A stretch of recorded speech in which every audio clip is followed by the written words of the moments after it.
Pues nada, muchas gracias a todos por asistir, a ti por la presentación y nada, vamos a ello, vamos a empezar con la clase. Ya como se ha dicho, el título de la charla es Bioremediación y Restauración de Suelos, que es a lo que yo me dedico, y ver cómo son las estrategias biotecnológicas para llevar a cabo a esta bioremediación y restauración a través de residuos agrícolas y de microorganismos. Bueno, mi nombre, como ya también lo han dicho, yo soy Inmaculada García Romera, investigador científico del CSIC. Estoy en el Departamento de Microbiología del Suelo y la Planta, aquí en la Estación Experimental del Zairín, en Granada, y dentro del grupo de investigación Biofertilización y Bioremediación por hongos rizoféricos.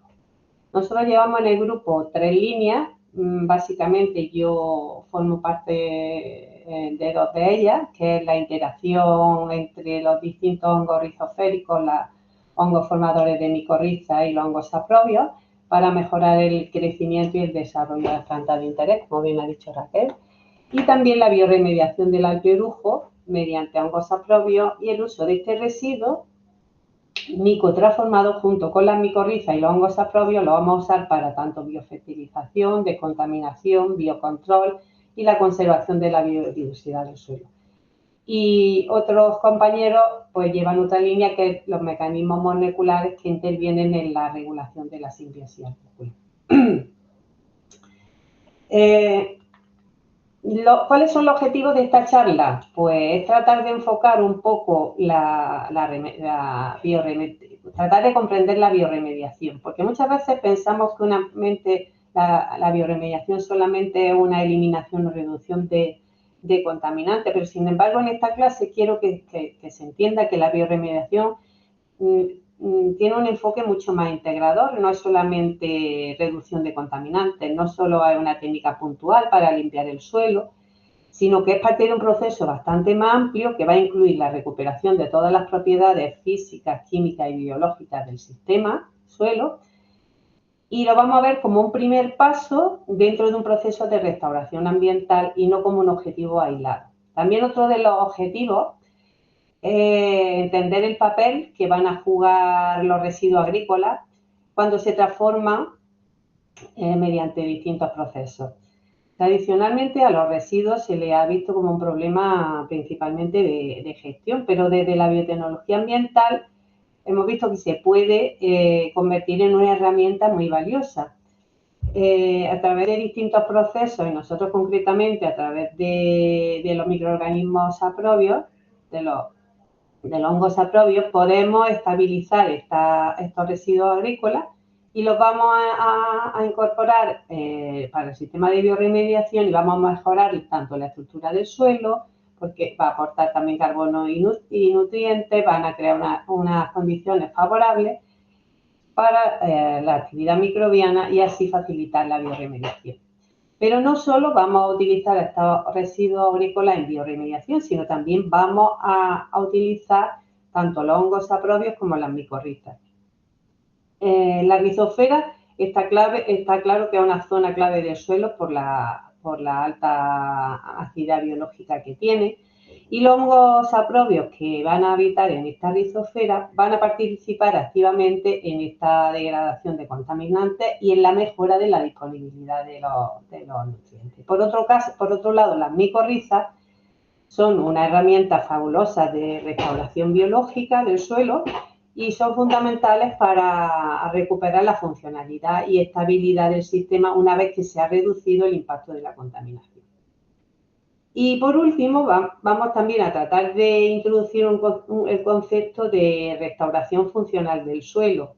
Un suelo puede estar químicamente descontaminado y aún así seguir siendo un suelo degradado que no ha recuperado su actividad biológica e incapaz de sostener las plantas y los ciclos ecológicos. Por ello, vamos a hablar de cómo pasar de la bioremediación a la restauración, entendiendo el suelo como un sistema vivo que va a poder recuperar su funcionalidad, su resiliencia y su capacidad de autorregulación. En resumen, en esta clase lo que vamos a ver es cómo los residuos agrícolas y los microorganismos van a integrarse en una estrategia biotecnológica de bioremediación y restauración del suelo. Si vamos a hablar de suelo y de bioremediación, ¿qué problema tiene el suelo hoy en día? Pues cuando hablamos de bioremediación muchas veces pensamos en la eliminación y reducción de contaminantes. Sin embargo, el suelo es un sistema de los más comprometidos desde el punto de vista ambiental. Los principales problemas que va a tener el suelo hoy en día van a ser, por un lado, la contaminación química. Todos sabemos que es uno de los problemas más visibles y a la vez más complejos de combatir. Normalmente esta contaminación química va a venir dada por causa antropológica. Y el origen va a estar en la parte agrícola, las actividades industriales, las actividades urbanas, y normalmente está asociado pues al uso intensivo pues de fertilizantes, pesticidas, metales pesados, hidrocarburos y otros compuestos tóxicos. Pero más allá de la contaminación química, el suelo también sufre procesos de degradación tanto física como biológica.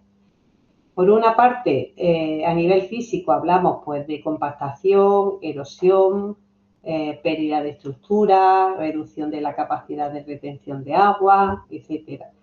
Pero a nivel biológico, el problema es aún más crítico porque se disminuye la biomasa microbiana, se simplifican las comunidades del suelo y se pierden todas las interacciones clave entre los microorganismos y las plantas. Y esto lo que hace es que va a debilitar la capacidad del suelo de autorregularse y responder a las distintas perturbaciones que haya, como puede ser la presencia de contaminantes o el estrés ambiental.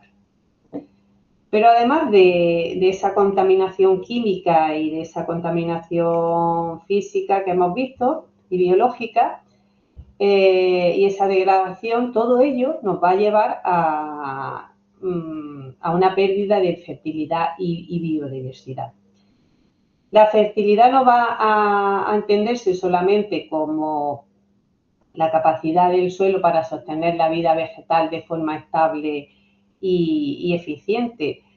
Y la pérdida de biodiversidad microbiana nos va a reducir los procesos como el ciclado de nutrientes, la formación de agregados o la supresión natural de patógenos.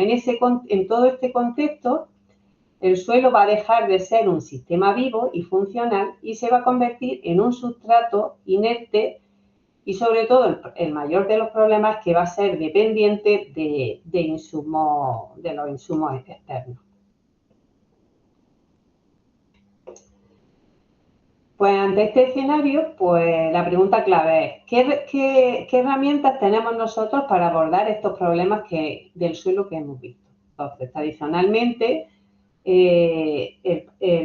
uno de los métodos para abordar este problema es la remediación. Y la remediación ha venido dada principalmente por métodos físicos y químicos convencionales. Dentro de estos métodos físicos y químicos convencionales, pues está la excavación y retirada del suelo contaminado, el lavado de suelos para extraer contaminantes o la solidificación y estabilización mediante agentes químicos. Sin embargo, estos métodos físico-químicos tienen unas limitaciones. Dentro de estas limitaciones, en primer lugar, es el coste. Todos sabemos que una excavación o una gestión externa del suelo pues, es cara, especialmente si se hace en superficies bastante amplias. Además, muchas veces simplemente lo que hacemos con esto es trasladar el problema a otro lugar. Otra de las limitaciones puede ser que tiene un impacto ambiental secundario, como se requiere maquinaria pesada, pues tiene un consumo energético elevado, uso de reactivos químicos también que se suelen utilizar, y eso puede implicar una huella ambiental considerable y que va a contradecir pues, todos los principios de sostenibilidad. Y otro de los aspectos más críticos de este uso de estos tratamientos es que no se distingue entre contaminantes y componentes funcionales del suelo.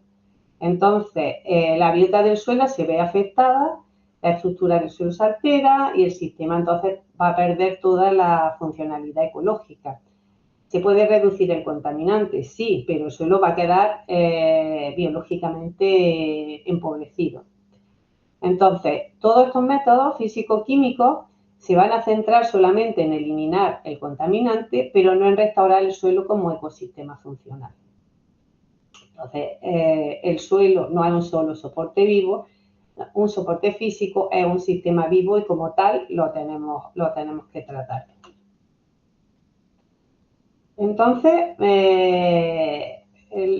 pasamos a otro tipo de remediación, que es la bioremediación, que es el uso de organismos vivos, principalmente microorganismos, o de sus procesos metabólicos para reducir, transformar o inmovilizar los contaminantes que hayan en el suelo. Este enfoque va a aprovechar la capacidad natural del suelo para autorrecuperarse, estimular los procesos biológicos que ya existen en el ecosistema. ¿Y cómo se puede hacer esta bioremediación? Pues principalmente se hace o bien por microorganismos del suelo, que desempeñan un papel fundamental en la transformación de estos residuos o contaminantes. Ahí podemos incluir tanto bacterias como hongos y también podemos utilizar enmiendas orgánicas que van a estimular la actividad microbiana y plantas que, junto con los microorganismos que llevan asociadas, van a contribuir a la recuperación del sistema. En total, la bioremediación podemos decir que va a consistir en activar la capacidad natural del suelo para regenerarse.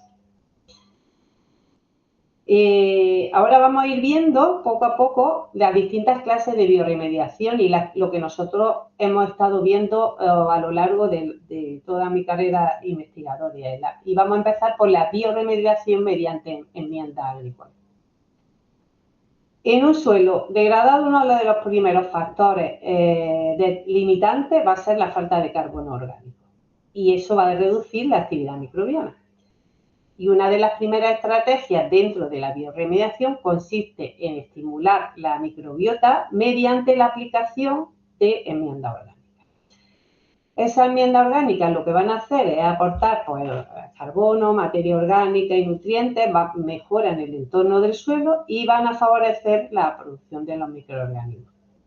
Por tanto, la utilización de estos residuos como enmendantes orgánicos para llevar a cabo una bioremediación, por una parte, va a tener dos metas. Una es eliminar y reciclar todos los residuos, nos quitamos los residuos del medio, y por otra parte, pues va a incrementar el carbono y la materia orgánica en el suelo, lo que va a favorecer el crecimiento microbiano, activar los procesos metabólicos implicados en la transformación del contaminante. Por otra parte, va a mejorar la estructura del suelo, mejora la formación de agregados, aumenta la porosidad, mejora la retención del agua y crea un entorno pues, más estable y más favorable para la actividad biológica. Por otro lado, estimula la microbiota del suelo, que puede participar en la degradación o en la transformación de los contaminantes. Y por último, las enmiendas orgánicas también pueden reducir la biodisponibilidad de los contaminantes mediante los procesos de absorción e inmovilización, disminuyendo su toxicidad. ¿Qué tipo de residuos agrícolas hay? Pues tenemos con los que normalmente se utiliza en remediación, pues que encontramos normalmente son restos de cosecha, paja, hojas, tallos, etcétera. Los subproductos agroindustriales, que son residuos generados durante el procesamiento de alguno de los cultivos, en nuestro caso con el que vamos a trabajar, llevamos trabajando más de 15 años con el alpe orujo. Y por último, otro tipo de residuos agrícolas que también se utiliza en remediación son los estiércoles y los residuos animales. Estos residuos que se usan como enmendantes van a ser una fuente muy buena de carbono y de nutrientes y una materia prima para la enmienda. Un residuo en biotecnología ambiental no va a ser un desecho, es la materia prima para la regeneración del suelo. Y estos residuos normalmente no se adicionan al suelo en un proceso de bioremediación tal cual, siempre hay que transformarlos. Los principales métodos de transformación que todo el mundo puede conocer van a ser pues, los del compostaje, que el compostaje yo creo que todos ya sabéis que es una degradación aerobia controlada de residuos bajo unas condiciones determinadas, tanto de humedad como de temperatura. Y el resultado es un producto, un humus, muy rico en nutrientes, muy estable, con una microbiota activa y que no solo mejora la fertilidad del suelo, sino también activa los procesos microbianos relacionados con la bioremediación. También otra forma de transformar estos residuos puede ser el biochar, que el biochar se obtiene mediante una pirólisis de residuos y a una alta temperatura y normalmente en ausencia de oxígeno. Y este material que se obtiene, que normalmente es un residuo de biochar de cualquier material vegetal, que es lo que se utiliza, pues lo mismo que el compostaje, mejora la estructura del suelo, aumenta la retención de agua y de carbono, sirve de soporte físico también para los microorganismos. Y además este biochar puede inmovilizar contaminantes, reduciendo su biodisponibilidad. Y por otro lado, también tenemos la digestión anaerobia, que es un proceso que transforma los residuos en biogás y un residuo y un digestato que se puede utilizar como fertilizante y enmienda estable y aporta también, como anteriormente, carbono y nutrientes y estimula la microbiota del suelo. Y por último tenemos la transformación por hongos saprobios, que es otro método de transformación de los residuos agrícolas para producir un fertilizante. Esta es una estrategia más específica, que es la que venimos desarrollando en el laboratorio. Es una degradación controlada y se utilizan microorganismos hongos saprobios para ello, que ahora lo vamos a ver en detalle, y se genera un material estable y que está normalmente enriquecido en nutrientes y enzimas, y que se puede aplicar al suelo para estimular la microbiota y favorecer la bioremediación. Un poco hablando en este contexto de la bioremediación como mediante enmiendas, vamos a ver la bioremediación por alpebrujo transformado por hongos saprobios, que es una de las líneas de investigación que nosotros llevamos, cuál es la importancia y cómo hemos llegado a la producción de un biofertilizante, que es lo que el estado que nosotros tenemos ahora. Sabéis la importancia del olivar, porque el Mediterráneo acumula el 90% de la producción de aceite de oliva, pero lo que es más interesante es que siempre siguiendo el sistema de extracción de 2 fases de la aceituna, a partir de 1000 kilos de aceituna, por el proceso de lavado, morturado, triturado, centrifugado, etcétera, obtenemos 200 kilos de aceite y 800 kilos de alpebrujo, un residuo que hay que bioremediar o que reutilizar o valorizar, como queramos llamarlo. Como la extracción de aceite de oliva se hace en una época del año muy concreta, pues se producen una gran cantidad de residuos en 4 o 5 meses. Alrededor de 3.200.000 toneladas se producen de alpebrujo húmedo. Este alpebrujo húmedo después se puede procesar y se obtienen pues residuos de alpebrujo seco y tratado, que es el que nosotros hemos utilizado en nuestra investigación, y un aceite de orujo. Cuando se empezó la extracción, el nuevo sistema de extracción de 2 fases, pues hubo bastantes grupos de investigación que dirigieron sus líneas hacia la obtención de algún valor de este alpeorujo, tanto con fines alimentarios, producir aceite de orujo. Hay también una empresa aquí en Granada que producía setas a partir de las balas, no solo con paja, que es con la que se producen las setas, sino también con paja y alpeorujo. Salía más barata. Fundamentalmente, casi todas las valorizaciones están encaminadas hacia fines energéticos, pero también hay valorizaciones del alpeorujo con fines alimentarios e industriales. Aquí un grupo de la Estación Experimental del Zaidín lo utiliza como parte del pienso para los rumiantes. Y también hay distintos grupos del CSIC, del Instituto de la Grasa, que lo utilizan para extracción de compuestos que pueden ser interesantes para la industria cosmética y farmacéutica. Como nosotros estamos en un centro de medioambiental, de agraria, fundamentalmente, nos planteamos la utilización de alpeorujo con fines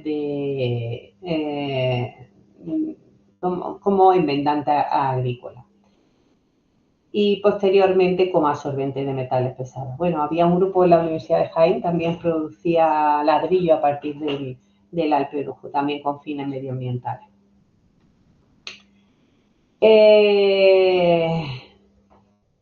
Vamos a utilizar el alpeorujo con fines agrícolas para producir un enmendante orgánico. La primera parte de esta charla va a ser como enmendante orgánico y posteriormente como absorbente de metales pesados.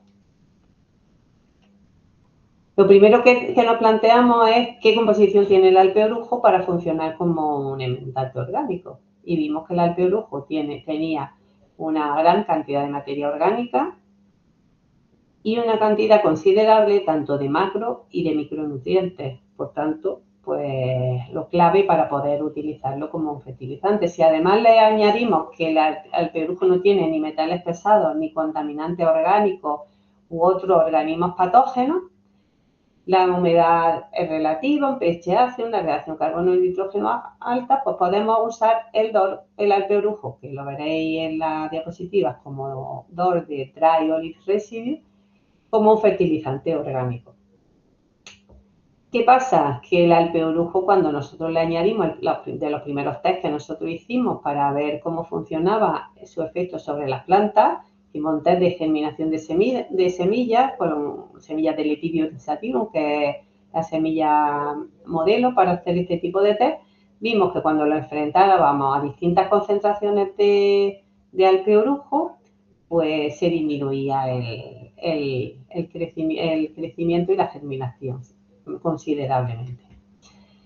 Si eso lo llevábamos tanto a invernadero como a campo en una concentración a la que normalmente se debe añadir un enmendante, que es 25 gramos por kilogramo de suelo, vemos que tanto en el invernadero como en el campo, que prácticamente que no se ve ni la planta, desciende un 90% el peso seco de las plantas.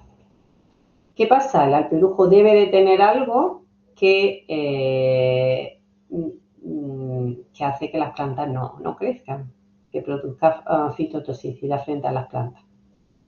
¿Y qué puede ser? Pues se especula que pueden ser fundamentalmente polifenoles, ácidos grasos, ácido orgánico, restos de pared celular, pH ácido, las partículas que tienen pequeño tamaño y puede haber compactación, etcétera. Pero en definitiva teníamos un residuo que tenía efectos fitotóxicos en las plantas. ¿Pero qué teníamos nosotros como herramienta biotecnológica en nuestro departamento? Nosotros teníamos una serie de hongos que eran capaces de degradar tanto los fenoles como la pared celular, que son de los principales responsables de la toxicidad del alpeorujo. Teníamos hongos apropios del suelo, que son hongos que viven comúnmente en el suelo, como el Fusarium o el Pericillium, que tienen una serie de enzimas, endoglucanasa, endopolimetilcarboxuronasa, endosiloglucanasa, que son capaces de romper lo que queda en el alpeorujo de pared celular de la pulpa, la piel, son capaces de degradar. Y después teníamos otra serie de hongos, que son los hongos liminolíticos, hongos que viven en la madera, como el Pleurotus, el Phanerochete, que son capaces de producir enzimas como la casa, manganeso peroxidasa y lignina peroxidasa, que degradan los fenoles. Lo siguiente era ver si estos hongos tan maravillosos y con tantas enzimas que nosotros teníamos, si eran capaces de crecer en el alpeorujo. Y vimos que tanto en el extracto acuoso, hacíamos un extracto acuoso del alpeorujo, lo poníamos en una placa, o en un matraz del alpeorujo tal cual, los hongos eran capaces de crecer. Entonces nos propusimos cómo vamos a eliminar los fenoles de ese alpeorujo, y tanto del alpeorujo en sólido como el extracto acuoso del alpeorujo con hongosa propia. En un inicio hicimos un método de crecimiento de estos hongos y utilizamos una gran batería de todos los hongos que teníamos, pues desde Aspergillus, Candera, Coriolopsis, Penicillium, Verticillium, Trichoderma, Fusarium, muchísimas especies distintas de hongos diferentes. Y estos hongos los incubábamos con el alpeorujo, y en un inicio, y ya veréis alguna diapositiva que está la referencia a las 20 semanas, se tardaba en colonizar y transformar 20 semanas el alpeorujo. Claro, una vez que vimos que tenía efecto en la detoxificación, decíamos 20 semanas va a ser como que va a ser demasiado para proponérselo a una empresa a la hora de producir una enmendante que lo podamos utilizar en la agricultura. Pero actualmente ya tenemos el proceso totalmente estandarizado y entre 4 y 6 semanas podemos transformar el alpeorujo. Pero esto es una incubación en estado sólido. Hay momentos, y ahora lo veremos también después, que nos interesa incubarlo en estado líquido, hacer un extracto de alpeorujo y primeramente crecer el hongo, suplementarlo con sulfato de cobre porque activa la lacasa, añadirle el alpeorujo y se transforma. De una manera o de otra, lo que llegamos, por las dos formas de transformación, lo que llegamos a comprobar es que tanto hongos del suelo como hongos de la madera son capaces de eliminar la fitotoxicidad. Aquí en amarillo, estos son distintas concentraciones de alpeorujo que le añadíamos tanto a las plantas en germinación de semillas como al desarrollo de las plantas en tubo, y veíamos que no todos los hongos son efectivos, estaba claro, si no menuda bomba teníamos. No todos los hongos eran efectivos, pero había hongos del suelo que eran efectivos y hongos de la madera también. Había hongos que solamente eran efectivos a una concentración, pero había hongos que a cualquier concentración que le añadiéramos aumentaba el porcentaje de crecimiento de la planta y por tanto disminuía la fitotoxicidad. Un poco más allá hicimos ensayos con distintos hongos, distintos periodos de incubación, aquí como he dicho 2 y 20 semanas, estaba claro que 2 semanas, esta es la planta de tomate normal, esta es la planta de tomate crecida con alpeorujo sin transformar, y todo esto es transformado 2 y 20 semanas. Está claro que no todos los hongos, como hemos visto anteriormente, funcionan, que 2 semanas no era en aquel entonces un periodo lógico para poder transformar, era poco tiempo, pero en 20 semanas se conseguía la transformación del alpeorujo y la eliminación de la fitotoxicidad. Pero lo que era más importante y lo que nosotros buscábamos, o lo que nosotros perseguíamos, era que hubiera una serie de hongos que no solo eliminara la fitotoxicidad, sino que incrementara el crecimiento de las plantas cuando nosotros lo administrábamos a la maceta, y lo encontramos. Aquí tenemos 2 ejemplos claros de hongos, como el Fusarium lateritium y el Fusarium nociforum 738, que aumentaban el crecimiento respecto al control, a la planta control, después de 20 semanas de incubación. Como ya os he dicho, esto ahora mismo lo hacemos en 6 semanas de incubación. Aquí algo tan gráfico como una fotografía, esta es la planta de tomate control, en la planta de tomate con el alpeorujo sin transformar y la planta de alpeorujo transformado con el Fusarium lateritium. Entonces, llegamos a la conclusión de que había algunos hongos saprobios que eran capaces de eliminar la toxicidad del alpeorujo y mejorar el crecimiento de la planta. Eso lo llevamos también, lo hemos llevado en varias ocasiones al campo, en proyectos que hemos tenido en colaboración con la Diputación de Granada y hemos llegado a la misma conclusión. Los efectos normalmente en campo no son tan aparentes como en laboratorio, pero en ese momento, que ahora ya tenemos otros resultados que ahora os mostraré, en esos resultados ya pudimos, en esos tiempos ya pudimos ver que el efecto era igual.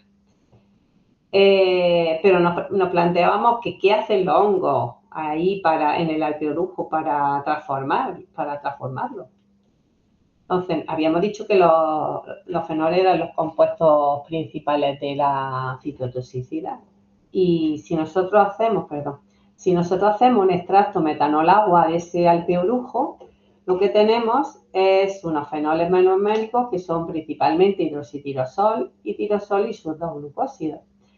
Y si vemos, estos 4 fenoles a los 20 semanas de incubación desaparecen completamente. Si hacemos otro extracto, en este caso no era con etanol agua, sino un extracto con acetato de etilo, ya tenemos bastantes fenoles más. Tenemos el catecol, metilcatecol, tirosol, hidroxitirosol, vainílico, cumárico, metocicinámico, dimetocicinámico y firúlico.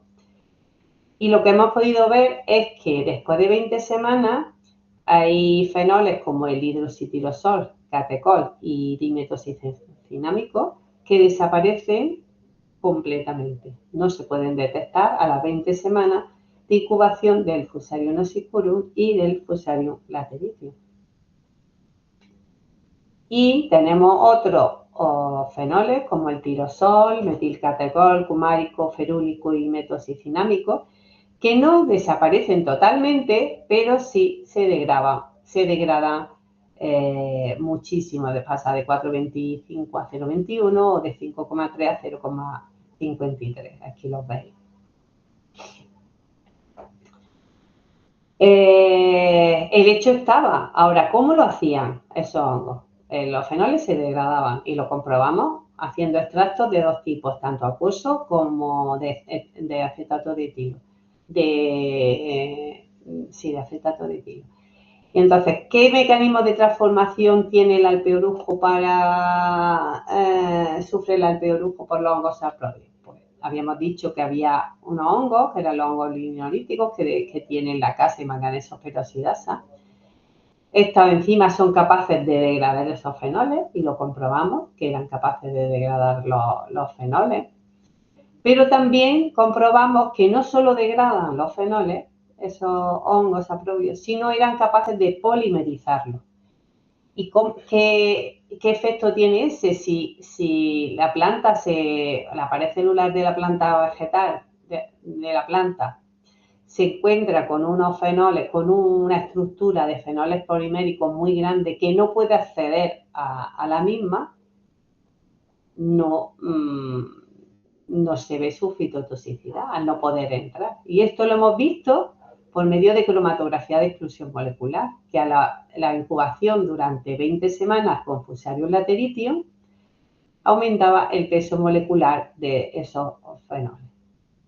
Entonces, los enzimas ligninolíticos en general, producidos por esos hongos saprobios que teníamos en nuestra colección, estaban implicados en la eliminación de la fitotoxicidad del alpeorujo. Y bueno, teníamos la casa que era maravillosa para degradar la fitotoxicidad. Nos planteamos purificarla para ver si se producía la misma lacasa. El hongo producía la misma lacasa que estando en condiciones normales, con un medio de cultivo normal, y si esa lacasa actuaba frente al alpeorujo con todas las bondades que habíamos estado viendo. Pues hicimos una purificación con distintos pases de cromatografía de intercambio aniónico de baja resolución, de exclusión molecular y posteriormente de intercambio aniónico de alta resolución, y pudimos ver que había una lacasa con dos subunidades, la LAC1 y la LAC2, a las cuales se le hizo una caracterización cinética, tanto en presencia como en ausencia de alpeorujo, y podemos ver que era la misma isoenzimas. No producía, el hongo no producía enzimas nuevos, producía más cantidad de enzimas, pero no producía enzimas nuevos para la degradación de este alpeorujo, en presencia de alpeorujo. Y este tratamiento de alpeorujo con la lacasa, vimos que era capaz de disminuir los fenoles, como se puede ver aquí, después de 24 horas, se disminuían los fenoles en azul están los fenoles del alpeorujo y en púrpura el alpeorujo con la lacasa. Eran capaces de polimerizar fenoles, como se puede ver en la cromatografía de exclusión molecular. El ADOR con la lacasa tiene más peso molecular que la lacasa. Y por último, la lacasa activa era capaz de aumentar el índice de germinabilidad de el alpeorujo. Por tanto, habíamos comprobado en aquel entonces que era la lacasa la enzima que hacía que se produjera una disminución de la fitotoxicidad del alpeorujo. Entonces, habíamos como medio cerrado el círculo, teníamos un alpeorujo biotransformado que lo llamamos micotransformado porque se ha transformado con un hongo. Lo podemos utilizar como un enmendante orgánico y sabemos qué mecanismo el que el saprobio utiliza para esta transformación. Pero para convertir el residuo en un recurso, nos tenemos que ver qué impacto va a tener no solo en si la planta crece más o no, sino en algunos parámetros fisiológicos de la planta más, y cómo afecta, si nosotros ese enmendante lo vamos a añadir al suelo, cómo afecta en la microbiología del suelo. Entonces, otro de los siguientes estudios que hicimos fue evaluar marcadores de estrés oxidativo, el MDMA y el peróxido de hidrógeno, y efectivamente cuando nosotros añadíamos alpeorujo sin transformar, los marcadores de estrés oxidativo aumentaban, tanto el MDA como el peróxido de hidrógeno. Y sorprendentemente, esos parámetros disminuían y se ponían en el mismo nivel que el control cuando añadíamos alpeorujo transformado con distintos hongos saprobio, en este caso Coriolis y Castile. También estudiamos los enzimas de estrés oxidativo, catalasa, superóxido de mutasa, corbato peroxidasa, glutatión reductasa, etc. Y observamos lo mismo. Y tenemos una figura tanto de la superóxido de mutasa como de la ascorbato peroxidasa y veíamos lo mismo. Aumentaban los niveles cuando nosotros lo tenemos con alpeorujo sin transformar y volvían a disminuir cuando estaba transformado por los distintos hongos saprobios. Por tanto, el alpeorujo micorremediado puede aliviar las condiciones de estrés oxidativo, mejora el crecimiento y el desarrollo de las plantas. El siguiente objetivo que teníamos, como habíamos visto antes, era ver qué impacto tiene ese alpeorujo micorremediado en la microbiología del suelo. Para ello, pues estudiamos la funcionalidad del suelo mediante placas biológicas y actividad enzimática y las comunidades de hongos y de bacterias del suelo mediante pues PCR, análisis de PLCA, de BTG y secuenciación masiva. El primer ensayo microbiológico puro y duro y básico fue ver la unidad de formadora de colonias, tanto de bacterias como de hongos, en tomate y en alfalfa, con alpeorujo y con alpeorujo transformado. Y vimos que no se disminuía, o sea que en algunos casos incluso aumentaba. En ensayos de electroforesis de ADN, gradiente de temperatura, vimos que había alguna alteración, no solo cuantitativa, sino cualitativa, cuando nosotros añadíamos al peorujo sin transformar. Quiere decir que algún tipo de microorganismo estaba desapareciendo. Pero, sin embargo, ¿cuál fue nuestra sorpresa? Que aunque el alpeorujo repercutía cualitativamente sobre la población microbiana del suelo, cuando lo incubábamos con los hongos saprobios, en este caso Oxysporum farinosus y Supermispora, pues no alteraba la microflora del suelo. O sea que las bandas que se habían eliminado, se habían disminuido su tamaño, se restablecían cuando nosotros los incubábamos con los hongos. Si nosotros hacemos un índice, evaluando el índice de diversidad de un experimento, pudimos comprobar que el índice del suelo control era 38. Cuando añadíamos alpeorujo bajaba a 25 y se restablecía cuando el alpeorujo estaba incubado, en este caso con coriolosis. Y si hacíamos un dendrograma con todos estos resultados, podíamos ver que el control se alineaba o estaba en el mismo grupo los controles del alpeorujo transformado por los hongos. Vimos que hubo cambio en la estructura funcional de la microbiana, incremento de la actividad enzimática, incremento de la abundancia y diversidad, cambio en la estructura microbiológica del suelo, no hubo aumento de especies potencialmente fitopatógenas, o sea que habíamos visto que disminuía fenoles, no afectaba la fisiología de la planta en general, no afectaba la microbiología del suelo, incluso la enriquecía. Entonces sí podíamos cerrar el círculo, que el uso del alpeorujo biotransformado lo podíamos usar como enmendante orgánico, y en este caso el residuo ya sí se ha convertido en un recurso. Siguiente paso, como en toda investigación aplicada, pues llevarlo a la empresa, y con la empresa Mafa Bioscience, que es una filial de Aceites Sierra Sur, pues tuvimos un proyecto que era la obtención de compuestos bioactivos a partir de procesos de bioeliminación de residuos industriales del olivar, en el que participábamos nosotros aquí en la Estación Experimental del CERIN y otros dos grupos del CSIC, el ICA de Madrid y el IPNA de Canarias, y también la Universidad de Granada, en la parte de química, en el que lo que ya vamos a ver es un escalado de la transformación de ese alpeorujo por distintos hongos. En este caso se eligió uno de los que mejor daba, el Pinophoros cinabarinus, ya se transformaba en bioreactor. En este caso se ha utilizado el alpeorujo líquido, no el sólido.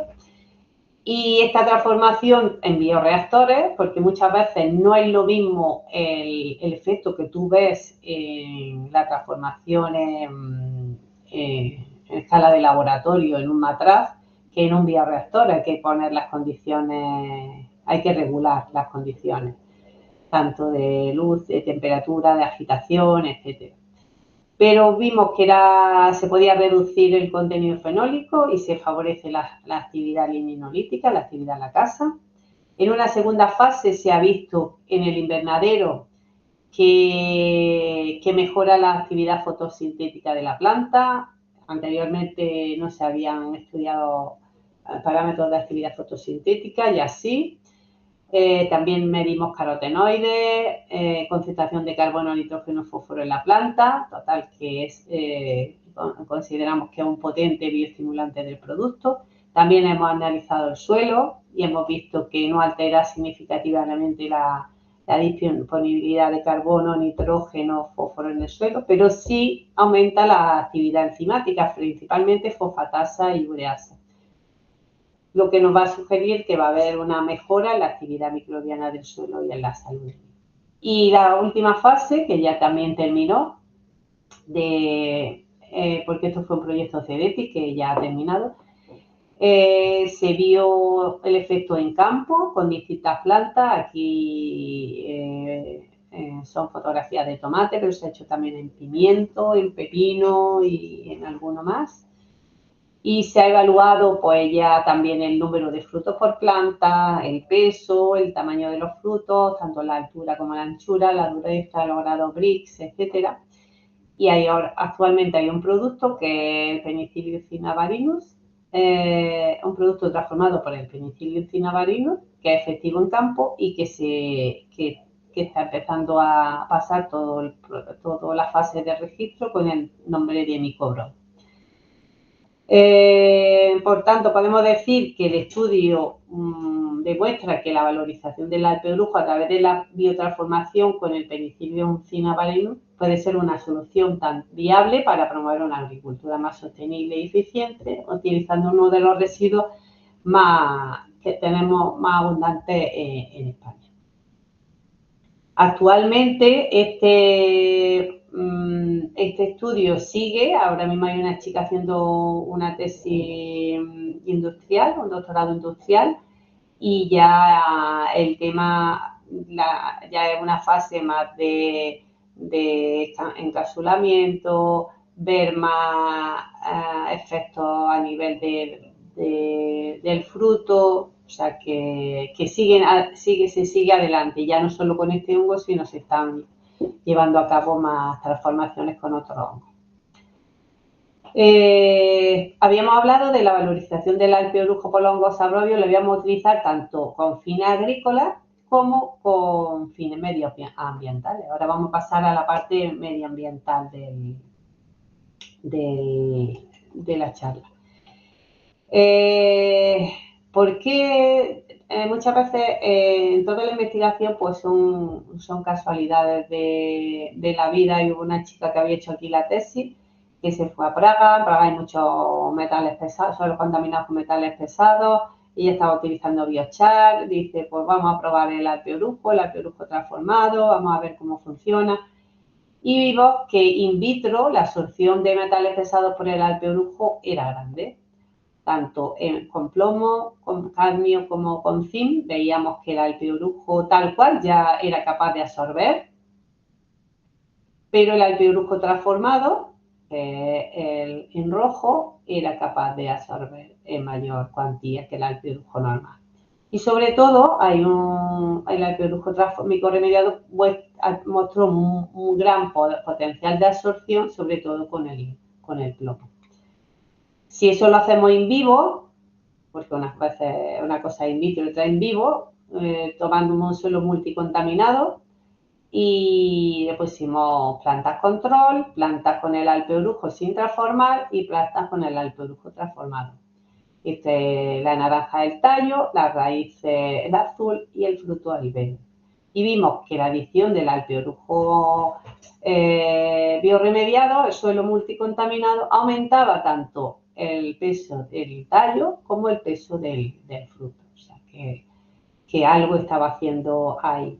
Y si veíamos el contenido de metales de esas plantas, veíamos que la adición del alpebrujo aumentaba la extracción tanto del zinc como del cadmio, como podemos ver en estas dos figuras, en relación al control y al alpebrujo sin transformar. En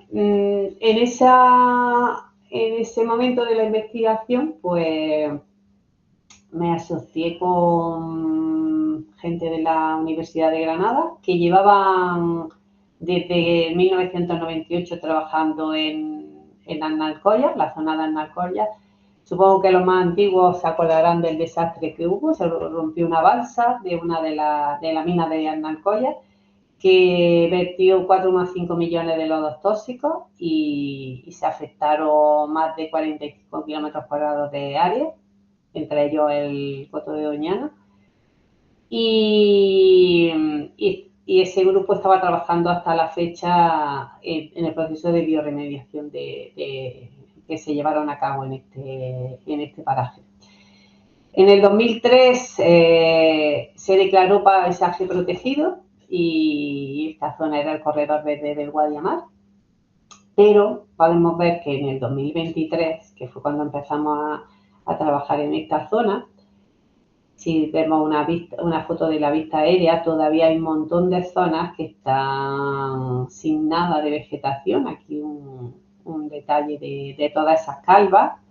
Un 7% del área todavía está muy contaminada. ¿Y qué lo contamina? Pues plomo, cobre, zinc, cadmio, arsénico, antimonio. Entonces, nos planteamos solicitar un proyecto, tanto la Universidad de Granada como desde aquí, en valorización, en restauración de estos suelos con residuos y microorganismos. Empezamos a hacer ensayos, comenzamos por análisis de ensayos de invernadero con alpiorujo transformado por dos hongos, con el Coriolosis rígida y el Coprinellum radium en este caso. Las determinaciones, pues, veíamos la caracterización química del suelo, metales disponibles, la actividad enzimática, la biomasa y la cantidad de metales. Y podemos ver que el alpiorujo aumentaba el pH, disminuía la conductividad eléctrica, aumentaba la fracción orgánica del suelo y aumentaba la proporción de fósforo. Si nos vamos a las propiedades biológicas del suelo, vemos que en función de la actividad enzimática que detectamos, que utilizamos fue la deshidrogenasa como una actividad local, vamos, de actividad total de los microorganismos, una actividad metabólica total, y después actividades como la beta-glucosidasa, fosfatasa y ureasa para ver el efecto de ciclado de carbono, de fósforo y de nitrógeno. Y vimos que en todos los casos aumentaba con unos hongos más que con otros. Por ejemplo, la deshidrogenasa aumentaba más con este alpiorujo transformado con este hongo. Igualmente que la glucosidasa y que la ureasa. Sin embargo, en la fosfatasa aumentaba más con el segundo hongo de los que estuvimos utilizando. Y si vemos el efecto de esos alpiorujo transformados en plantas de trigo con esos suelos multicontaminados, de lo que recordamos que son suelos multicontaminados, está en la planta tal cual, como crece, imaginaros. Y estos son todos los tratamientos que hicimos. Ahora no estamos en esta gráfica, vamos a fijarnos solamente en los del alpiorujo, posteriormente veremos otros efectos. Hasta aquí llegamos a la bioremediación por enmienda y pasamos a la bioremediación mediante microorganismos. ¿En qué consiste la bioremediación por microorganismos? Pues básicamente utilizar bacterias y hongos que son capaces de degradar contaminantes, mejorar la disponibilidad de nutrientes y van a restaurar el equilibrio del suelo. Sin embargo, los microorganismos, estos microorganismos pues, que vamos a utilizar, bueno, pues en nuestro caso van a ser hongos saprobios y micorrizas, pero se pueden utilizar bacterias. También hay un montón de gente dedicada a la bioremediación mediante bacterias. ¿Qué hacen los microorganismos para bioremediar? Por una parte, incrementan cuantitativamente la cosecha, pero no solo incrementan el rendimiento de la cosecha, sino también la calidad de la misma. Los frutos que se producen pueden tener más compuestos, más elementos nutritivos. Por otra parte, también reducen, al utilizar estos enmendantes o estos microorganismos utilizados como bioremediación, no vamos a utilizar fertilización química, por tanto se reducen los efectos nocivos de la fertilización química. Otro de los aspectos súper interesantes al utilizar los microorganismos es que fijan el nitrógeno del medio ambiente, como las bacterias del género del Rhizobium, y incorporan fósforo, como los hongos micorrízicos arbusculares, tanto para la planta como para el suelo. Por otro lado, también lo que hacen es estimular el crecimiento de la raíz. también estos microorganismos van a reducir los efectos de plagas y de enfermedades. Y por último, pues van, y no menos importante, van a mejorar la calidad del suelo. Y además de estos beneficios, sabemos que la bioremediación basada en microorganismos, su aplicación es fácil, solamente se aplica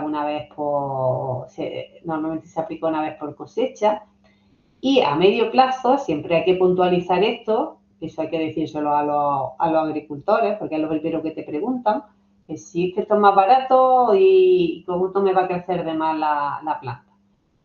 Es más barato que el fertilizante químico a medio plazo, y sobre todo porque el suelo no te lo estás cargando con el microorganismo.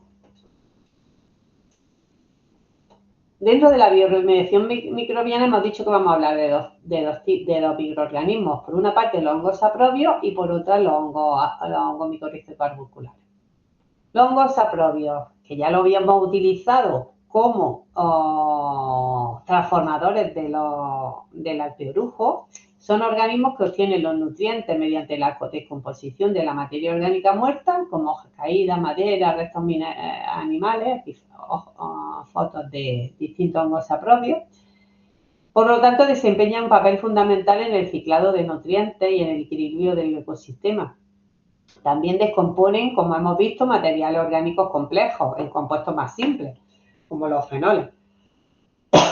Y lo que es más importante, que están comúnmente en el suelo, o sea que hay gran cantidad de hongos saprobios y que se pueden aislar fácilmente, tanto del suelo como de la madera en descomposición.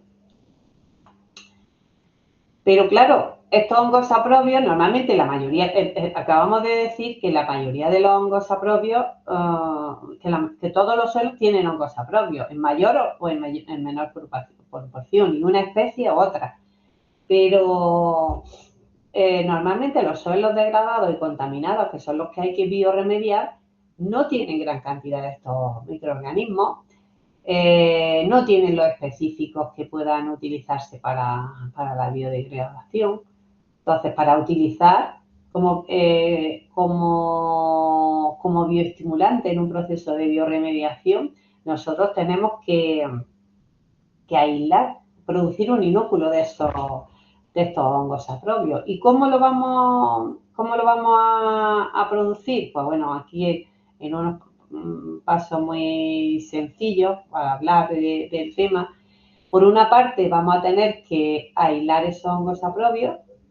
¿Dónde están esos hongos saprobios? Pues normalmente están en la rizosfera de la planta, que sabéis que es la zona que está de 1 a 5 centímetros de la superficie de la raíz, que es la zona donde la planta ejerce pues la mayor influencia a través de los exudados. También hay hongos que viven en la rizoplana, que es la superficie de la epidermis, o bien entre las células incluso, pero sin llegar a entrar. Y por último hay otros que están en la raíz, que son los hongos simbióticos que entran dentro de la planta y le proporcionan a la planta algo que la planta necesita, y a su vez la planta le proporciona a ellos nutrientes para su desarrollo. ¿Y cómo aislamos estos hongos? Pues básicamente forzar su crecimiento en una placa Petri con un medio de cultivo adecuado. Pero sin embargo, hay que tener en cuenta que nosotros estamos hablando aquí de hongos cultivables, ¿no? La mayoría de los hongos, hay mucha proporción de los hongos que hay en el suelo que no son cultivables. Nosotros, forzando estas condiciones, vamos a poder crecer hongos que sean cultivables, que son los que nos van a interesar para la bioremediación. Los que no son cultivables en principio, ¿no?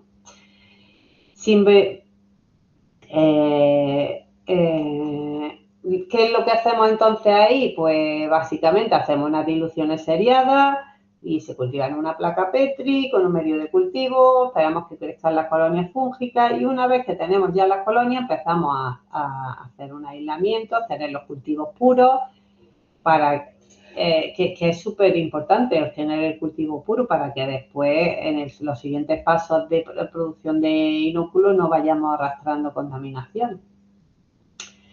Y lo importante es identificar, ya sea o combinar los dos medios, por medios taxonómicos microbiológicos, por técnicas moleculares, identificar el microorganismo que tenemos. Una vez que tenemos el microorganismo purificado e identificado, lo tenemos que cultivar en medio idóneo, para que ese microorganismo lo podamos, como hemos dicho antes, en bioreactores. Hay que tener en cuenta que el proceso de traslado del crecimiento de un microorganismo a escala pequeña a escala grande no es fácil. Hay que hacerlo en el menor tiempo posible, con el menor gasto posible, y entonces hay que modificar pues, el medio, la temperatura, el pH, la luz, el oxígeno, incluso la velocidad de agitación. Una vez cultivado, pues tenemos que seleccionar el microorganismo que vamos a utilizar, y para ello la selección del microorganismo va a ser en base siempre a distintas características. Una de ellas va a ser que me sobreviva durante el tiempo que va a crecer la planta, porque si no, no tiene sentido. Que debe competir frente a otras cepas que estén en el suelo. Que sea efectivo en las funciones que nosotros queremos que sea, y que sea compatible con la planta que la vayamos a utilizar. Y otras veces, hay muchas veces que no solo se selecciona microorganismos, sino que se selecciona un consorcio de microorganismos para la hora de hacer un esquema de bioremediación con microorganismos. Se utiliza un consorcio, entonces debe de haber compatibilidad entre los distintos microorganismos para poderlo aplicar. Posteriormente, pues se lleva a cabo pruebas en el invernadero o en la cámara de cultivo, y el siguiente caso serán las pruebas de campo, efectivamente. Una vez que se han terminado y se ha comprobado que eso funciona, pues se suministra a la industria y ya se formula, hace el control de calidad, comercialización, distribución, etc. Entonces, la producción de inoculantes va a ser el paso que va a conectar la investigación que se hace microbiológica con una aplicación ya real en un esquema de restauración ambiental. Y ahora vamos a ver algún caso que nosotros hemos llevado a cabo en el laboratorio de bioremediación de suelos contaminados mediante estos hongos saprobios que hemos producido que hemos tenido que producir el inóculo.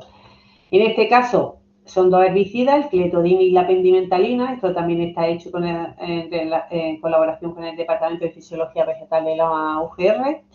La planta es Phaseolus vulgaris, inoculada con Rhizobium, y los hongos que hemos utilizado, los hongos saprobios que hemos utilizado son Fusarium lateritium y Coriolis rigidus. Aquí hemos podido ver que el efecto que tienen esos herbicidas, tanto el cletodin como la pendimentalina, tanto en el peso fresco de la raíz como en el peso de los nódulos, como la eficiencia fotosintética. Podemos ver que la pendimentalina es más agresiva a nivel tanto del peso fresco como del desarrollo de la planta. ¿Qué hicimos? Estos dos hongos seleccionados, el Fusarium lateritium y el Coriolis rigidus, los pusimos en un medio líquido a cultivar con la pendimentalina, que fue el que era más agresivo. Y vimos que a los 4 días el Fusarium lateritium y a los 7 días el Coriolis rigidus, y si lo manteníamos hasta los 21 días, en ambos casos degradaba totalmente la pendimentalina. En cultivo in vitro, hablamos. Si nos vamos, el siguiente paso fue evaluar el efecto en una planta, y vimos el efecto que tienen estos dos hongos en la pendimentalina del suelo, y vimos que tanto el Coriolis rigidus en verde como el Fusarium lateritium en rosita, en salmón, pues degradaban la pendimentalina del suelo. Y si vamos a efecto en planta, Esto es el peso total, peso seco de parte aérea y peso de raíz. El efecto de la pendimentalina fue significativo en todos los casos y con los hongos se revirtió ese efecto y sobre todo con el Coriolosis rígida, tanto en el tema del peso como en la anolotulación y también en la tasa de fijación de nitrógeno. Coriolosis rígida eliminaba el efecto negativo de la planta. ¿Qué pasa? Los hongos saprobios tienen un modo de vida libre. Hemos dicho que vamos a hablar del hongo saprovio y del hongo micorrizos corpusculares. Los hongos saprobios tienen un modo de vida libre, degrada materia orgánica, transforman residuos, la producción de inóculos es fácil, escalabilidad alta, aplicación en el suelo directa y el efecto pues activa microbiológicamente y el reciclado de nutrientes. Sin embargo, los hongos micorrizos corpusculares, que son súper interesantes y súper necesarios en el suelo, tienen varios problemas. Uno de ellos es que son simbiontes obligados. Mejora la nutrición de las plantas y el estrés de las mismas, pero la producción de inóculos es compleja y requiere siempre de una planta hospedadora. La escalabilidad es moderada con limitaciones técnicas. Siempre que hay que asociar las raíces o sustratos inoculados. O sea que, entonces, vamos a ver un poquito de las micorrizas, cómo se producen los inóculos de micorrizas para poder aplicarlo y algunos casos de éxito con la bioremediación de las micorrizas. Pues las micorrizas sabemos en general que son asociaciones simbióticas entre los hongos y las raíces de las plantas y en las que ambos socios se benefician. Esta asociación simbiótica es de las más antiguas de la Tierra. Se dice que hace 400 millones de años ya había micorrizas. Está formada por aproximadamente el 95% de las especies. No es más, el 95% de las especies son susceptibles de micorrizarse. El hongo ayuda a la planta a absorber agua y nutrientes, especialmente fósforo, y la planta lo que le da al hongo son los compuestos de carbono que genera la planta a partir de la fotosíntesis. Y es esencial para el establecimiento de la simbiosis con los hongos arbusculares, es esencial para la salud de la planta, la estructura del suelo y el funcionamiento del ecosistema. Hemos dicho que mejoran el estado nutricional de las plantas y el ciclado de nutrientes. Sabemos que fundamentalmente una raíz capta tanto los iones de flujo masivo, nitrato, sulfato, calcio, etcétera, como los de difusión más lenta, fosfato, por ejemplo, en esta zona, ¿no? En la zona de acceso que tiene la raíz. Sin embargo, eso llega un momento en el que la planta no puede, sobre todo con los iones de flujo, con los iones de flujo masivo es fácil porque tienen bastante movilidad y pasan de una zona a otra fácilmente. Pero los de difusión lenta es muy difícil que el fósforo pase de estas zonas a la raíz. Entonces, hay una zona, la planta se queda pobre de fósforo en este caso, por ejemplo, porque no puede absorberlo, ya ha captado todo el fósforo que hay en esta zona y no puede absorberlo. ¿Qué pasa? Que la hifa del hongo, aunque aumenta en el volumen del suelo, que es accesible para la raíz. 1 metro de hifas por centímetro de raíz y puede llegar a muchísimas zonas. Por eso mejora el estado nutricional de las plantas y el ciclado de nutrientes. Pero además, las funciones de la micorriza es resistir y tolerar frente a estreses, tanto bióticos, el ataque de patógenos, como abióticos por la salinidad, la sequía, etcétera, mejora la estructura del suelo y beneficia la diversidad y la sucesión vegetal. Las micorrizas tienen dos fases. La que se desarrolla fuera de la raíz, la extrarradical, que fundamentalmente son esporas y micelio, hifas, y la intrarradical. ¿Cuál es el proceso de colonización? Pues cuando una espora germina, produce micelio, llega a la superficie de la planta, se forma un apresorio, que es una estructura un poco gruesa, entra dentro de la planta, coloniza la epidermis y la parte cortical, pero nunca en la epidermis ni en el sistema vascular. Puede colonizar tanto los espacios que hay entre las células como penetrar dentro de las células. Y llega un momento dado entre que llega una célula y empieza a dividirse dicotómicamente y produce un arbúsculo. Que el arbúsculo es donde se produce el intercambio de nutrientes entre la planta y el hongo y la planta. Y nosotros podemos ver el arbúsculo. El nombre del arbúsculo es porque tiene una estructura arbuscular y lo podemos ver por una tinción. Este arbúsculo dura 4 o 5 días, después desaparece, pero la misma célula puede volverse a colonizar por otro arbúsculo. Y llega un momento en el que hay algunas de las colonizaciones pues producen vesículas que aún no se sabe bien, parecen son estructuras de reserva, pero no se sabe bien cuál es el papel de las. Entonces tenemos que los propagulos de los hongos arbusculares van a ser hifas, fúngicas, raíces micorrizadas y esporas. Fundamentalmente son las esporas. Las raíces micorrizadas también, de hecho hay algunos ensayos que se ponen una planta micorrizada en un campo para poder micorrizar otras plantas que están al lado. O ensayos en los que se ha eliminado de alguna manera con tamices la hifa fúngica de un inúculo y son menos infectivos ese inúculo. ¿Cuál es el desarrollo del hongo en la planta? Pues la hifa llega, coloniza y cuando acaba el estado fenológico de la planta, pues la planta muere y empiezan a producirse esporas de resistencia y en este suelo se acumulan esporas y trozos de raíces que están infectadas. Todo este proceso de desarrollo en una fase típica,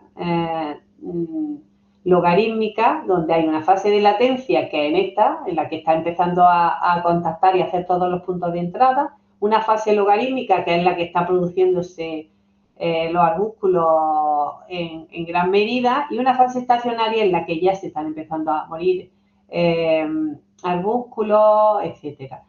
El tiempo en esto va a depender de la planta, del hongo, de las condiciones, etcétera. Entonces, una vez que sabemos algo de la micorriza en general, ¿cómo vamos a producir un inúculo de micorriza? Pues las plantas que están en el campo normalmente están micorrizadas, ¿vale? Una planta herbácea que se esté colonizada, pues recogemos un suelo rizoférico, le añadimos agua y hacemos un tamizado húmedo. Pasamos esta mezcla de suelo con agua por distintos tamices, por de 700, 250 y 100 micras, y obtenemos en cada uno de ellos, en el primero, fragmentos de raíz micorrizada, que van a ser un buen inúculo. Esporocarpos, que esporocarpo es una estructura que no forman todos los hongos, pero sí muchos de ellos, que es de la unión de algunas de las esporas, producen esporocarpos. Y en el último tamiz obtenemos esporas. Muchas veces este tamiz, por el tamaño de luz de malla que tiene, lleva aparejado restos de materia orgánica. Entonces hay que hacer, si queremos limpiarlo para obtener un inúculo puro, tenemos que hacer, pues, o bien en un gradiente de sacarosa a 50%, hacer una centrifugación o una mezcla de polietilenglicol con sulfato armónico para obtenerlo. Al final, este fragmento de raíz, esos esporocarpos y esas esporas lo añadimos a una planta, esperamos que haga el ciclo normal de crecimiento y obtenemos un inúculo. Que con ese inúculo nosotros tenemos que, para micorrizar una planta, tenemos que utilizar 5 o 10 gramos de este suelo para micorrizar una planta. ¿Qué pasa? Que este suelo que tenemos, si el inúculo suelo que tenemos, podemos utilizarlo para inocular una planta en invernadero, hemos dicho que 5 o 10 gramos. Pero imaginaros que queremos micorrizar una planta en el campo. del orden de 5 a 10 gramos, tendríamos que utilizar 120 a 130 toneladas por hectárea para inocular un campo. Y eso no es viable ni, por una parte, para producirlo. ¿Cuántas macetas tenemos que poner para producir 120 o 130 toneladas toneladas de inóculo?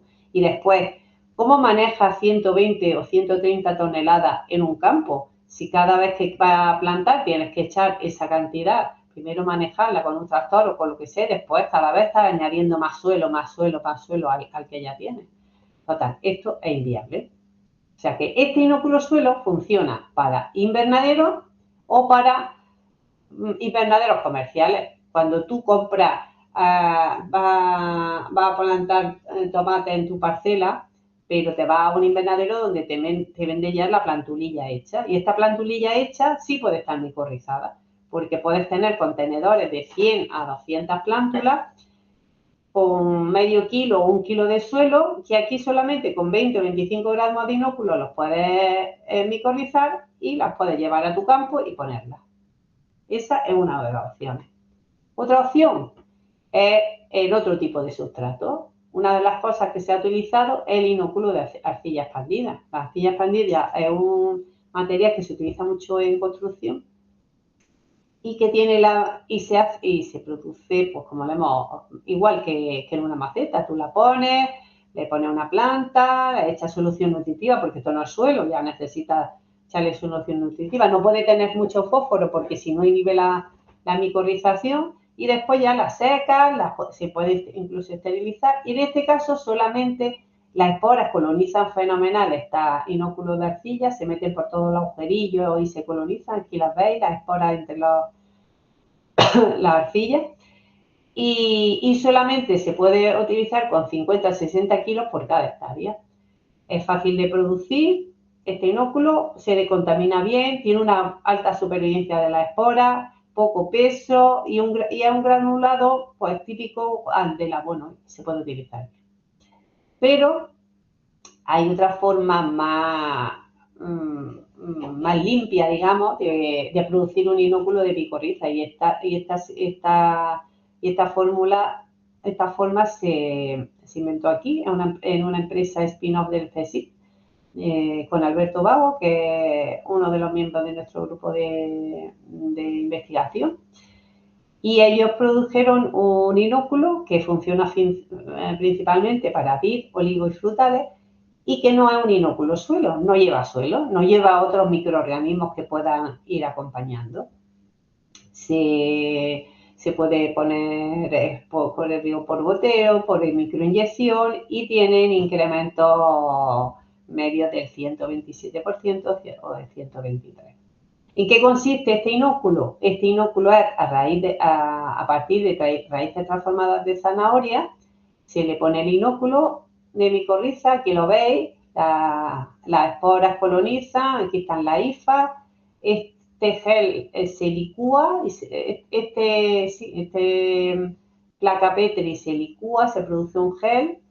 Ellos tienen una patente que es un inóculo de aséptico de micorrización y procedimiento de aplicación en condiciones in vitro y ex vivo, y que está explotada en exclusividad por Quimitex, pero se acaba ahora ya pronto la exclusividad. Y ahí pues para vid, olivos, frutales, hortalizas, fresas, espárragos, para el jardín, para aromática, etc. Como el problema que tiene la micorriza es que no es tan fácil producir el inóculo, muchas de las veces lo que se hace es inocular también hongos saprobios, que ya hemos hablado de ellos, que son microorganismos auxiliares de la micorrización, que mejoran la eficiencia de la micorrización al mejorar las condiciones del suelo y la disponibilidad. Y aquí lo vemos. Si nosotros le añadimos un extracto de un saprobio, aumenta la germinación de esporas y aumenta el desarrollo de la hifa. Si lo hacemos in vivo, pues aumenta la aplicación de exudado, aumenta el porcentaje de colonización de la planta y aumenta el crecimiento. O sea que es una forma indirecta de aumentar la micorrización. ¿Y por qué se produce eso? se produce porque los hongos saprobios son capaces de producir enzimas hidrolíticos. Esos enzimas hidrolíticos hacen que el hongo arbuscular crezca más. Voy a ir rápido por esto. También porque esos hongos saprobios son capaces de producir ácido rodoturólico, que también hemos comprobado que aumenta el desarrollo de la hifa y el porcentaje de colonización. Y también porque todos estos hongos saprobios son solubilizadores de fósforo, como se puede ver en estas placas, los halos de solubilización producen fosfatasa y aumentan el peso seco de las plantas. Uno de los ejemplos de estrategia combinada de estos hongos saprobios y los hongos micorrízicos, porque hasta ahora habíamos visto pues, el efecto o bien de la enmienda, o bien del hongo saprobio, o bien del hongo micorrícico. En este caso, llevamos a cabo una estrategia combinada, que son los esquemas mejores de bioremediación de hongos saprobios y hongos micorrícicos.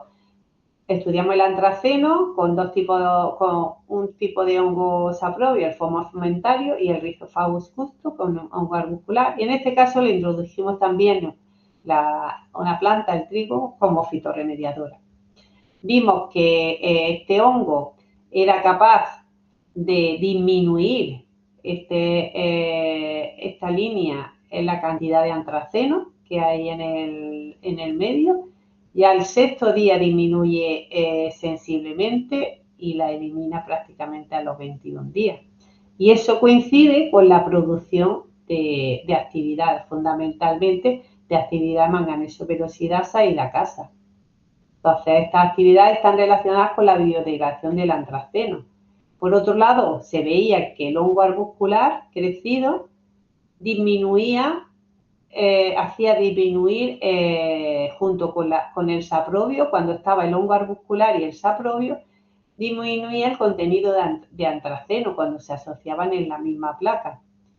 Y a la aplicación práctica in vivo en plantas de trigo, veíamos que el antraceno disminuía el crecimiento de la planta a 500 miligramos y a concentraciones de 1000 miligramos, pero en la asociación, la interacción saprobio-micorriza sobre las plantas de trigo, comparándolo con el control, podéis ver no solo el control, sino los dos tratamientos con las distintas concentraciones, mirar el efecto. Otro efecto de estrategia combinada con estos hongos saprobios y los micorrízicos frente a metales pesados. En este caso se utilizó el eucalipto como hongo arbuscular, el Deserticula y el Mose, con hongos saprobios de suelo, el Fusarium concolo, el Ostreatus y el Tricoderma. Vimos que el Tricoderma fue uno de los hongos que funcionó mejor en combinación con el Glomus deserticula, esto en plantas sin cadmio. Cuando le añadimos cadmio a las plantas en dos concentraciones, 50 y 100 ppm de cadmio, pues fue también el Glomus deserticula con el Tricoderma, fue el tratamiento que mejor funcionó, piras el control y piras el tratamiento. Y mirad la acumulación de cadmio en la hoja y en el tallo de la planta de eucalipto. El 90% de su acumulación fue en el tallo, lo que quiere decir que algo que es bastante interesante a la hora de la fitoextracción de los metales. Y ya una estrategia combinada de ya no solo los hongos, sino uniendo las enmiendas orgánicas que ya habíamos hablado anteriormente, con el proyecto con la Universidad de Granada también. En este caso utilizamos también enmendantes inorgánicos, residuos de mármol, enmendantes orgánicos, alpelujo transformado y las micorrizas, Rhizophagus irregular y Rhizophagus justo, y vimos que la absorción de metales pesados, tanto plomo como arsénico, en raíz y en parte aérea, son súper interesantes los tratamientos del alpebrujo con las micorrizas. Y si nos vamos a un ensayo en campo, con unas macetas al final del proyecto, con unas macetas que no habían quedado, que estaban micorrizadas unas, con enmiendas otras, nos las llevamos al campo. Esto pensar que en Alcoya, que no podíamos ir a regar la maceta, dijimos, bueno, la planta de trigo se nos irá, pero bueno, en ese roalillo de suelo se colonizarán otras plantas de la zona. A los 3 meses, alguna planta de trigo todavía seguía, pero ya había empezado a crecer plantas. ¿Pero cuál? El tratamiento con el alpeorujo transformado. Y después de 15 meses, los mejores tratamientos fueron los del alpeorujo con las micorrizas. El control estaba aquí. El control es este, que no había crecido nada, para que lo vean. Actualmente tenemos otro proceso también de estrategia combinada, de enmienda orgánica y en este caso con hongos saprobios en las minas de Alquife, que son unas minas de hierro que crecen las plantas peor que las minas que en Alcoya, porque el suelo está totalmente degradado y no tiene una estructura propia. Y ahí hemos visto tanto que las enmiendas con los hongos saprobios pues han bajado el pH, han subido la materia orgánica, han subido el fósforo, aumentan por sí mismos, los saprobios aumentan por sí mismos las actividades y en conjunto con el alpeorujo también. Y el peso de la planta en combinación de la bioremediación aumenta el peso en la mayoría de los tratamientos que llevamos a cabo. Entonces, ya terminando, ¿cómo vamos a evaluar la recuperación funcional de un suelo? Habíamos dicho que no solo era eliminar toda la contaminación, sino lo que queríamos era recuperar la función ecológica del suelo. Para ello, lo que tenemos que ver una serie de indicadores de éxito en bioremediación microbiana. Va a haber unos indicadores biológicos, químicos, físicos y ecológicos. Dentro de los indicadores biológicos vamos a encontrar si hay buena colonización micorrícica, diversidad microbiana, la actividad enzimática del suelo y los microorganismos, que haya gran cantidad de microorganismos que sean funcionales. Como indicadores químicos, que haya reducción de la contaminación, una materia orgánica que se empiece a estabilizar, una mejora de la disponibilidad nutricional y un restablecimiento tanto del pH como de la conductividad. Indicadores físicos, que el suelo esté más agregado y estructurado, que haya una mayor retención de agua y una reducción de la compactación. Y indicadores ecológicos que empiecen a restablecerse el establecimiento vegetal, que se recupere la rizosfera y que haya una resiliencia del sistema. Y por último, ¿cuáles van a ser los retos y las limitaciones de esta bioremediación en campo? Pues va a ser, todo no es tan fácil, va a depender mucho de la variabilidad ambiental, pues hay mucha diferencia entre la alta heterogeneidad de los suelos, las condiciones climáticas, la diferencia en disponibilidad hídrica, que más interacciones imprevisibles con la microbiota. Otra, el establecimiento de los microorganismos inoculados, si va a haber mucha competencia, poca, dependencia de la planta hospedadora, etcétera. Si nosotros vamos a poder producir y escalar bien los inoculantes, como ya hemos dicho con el problema, y si los vamos a poder evaluar y seguir bien. ¿Y cuáles van a ser, por último, las perspectivas futuras en la restauración biotecnológica de estos suelos? Pues consorcios microbianos, que ya he apuntado anteriormente, no utilizar solamente un microbio, sino hacer un consorcio con distintos microorganismos, incluso introduciendo enmiendas. Hacer una restauración basada en el sistema suelo-planta-microbioma también. Evaluar nuevas herramientas de estudio y monitorización para establecerlo bien. Y sobre todo también tener en cuenta a la hora de la restauración, tener una economía circular y sostenibilidad, utilización de residuos que puedan ser interesantes para eliminar del medio ambiente. Y bueno, no quiero terminar sin antes dar las gracias primero al que fue el jefe del grupo, que fue el que me dio la oportunidad de empezar aquí, y después pues a la gente que ha colaborado con todo lo que he ido contando, pues desde Inmaculada San Pedro, fue la que buscó las cepas de los hongos que podían transformar el alpeorujo, Elizabeth Aranda hizo la parte química, Rosario la purificación del enzima, Mercedes la parte fisiológica, José Siles la parte de microbiología, Rocío parte de biología molecular que no he comentado aquí, Andrea, la que ahora está en la empresa, que es el enlace con el trabajo que llevamos en la empresa, y Mario, que acaba de leer la tesis, que es el que está haciendo cosas con los suelos contaminados. Y siempre con Julia y con María Ángeles, que fueron mis técnicas de laboratorio. Y eso es todo. Muchas gracias por vuestra atención.